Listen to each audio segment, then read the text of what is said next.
पुंसीदा फत्तब मियोइबा अमदा कैदौनुंगा मतम मांगहनगनुबा नंगना खंगलबा मियोइबा से फत्ते ओइरोय हाइदुना मियोइबा अदुगी पुंसीदगी यारिबा मखैगी अथुबा मतमदा लापथोकना नम होनौबा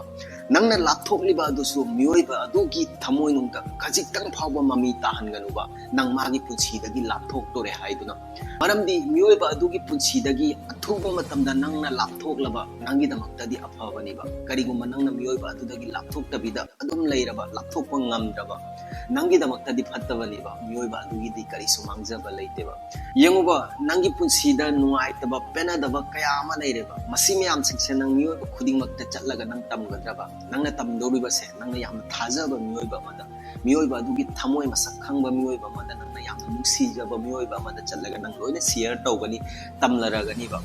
पुंसीदा नुंगारिबा मतमदा नंगीदमक्ता लेपिबा नंगबु नुंसीजबा नंगीदमक्ता खनबीबा सिंसे नंग नंगी मरी मता खक्तनिबा अदुगा अखोइना अवाबा ताबा मतमदा नंगीदमक्ता खनबीबा से लमलांबा मियोइबा खक्तना ओइगनिबा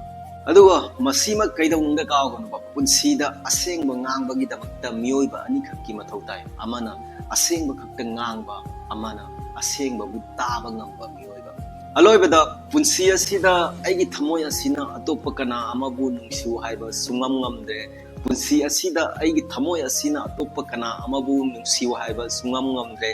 आइगी नुंगसीबदी मियोइबा अमादा पुलप कथोखरे so guys thank you so much आइगी वारी असिना खजिक्तंग फावो नुंगाइबि थोकलगदी लाकदम मतमदसु आइगी वारी असि ताबिनमगी दमक्ता आइगी चैनल असे सब्सक्राइब कौ काउजंगुन सब्सक्राइब की बटन अदन नखोइगी ओइनदि फ्री ओइबनी नखोइगी सब्सक्राइब अमममना आइगी पुंसीदा अहोंबो क्या अमा पुबिरकनी थेंगरसेगी मथंगी वीडियो दा मतमदु फावोगी दमक्ता काइनरसी बाय बाय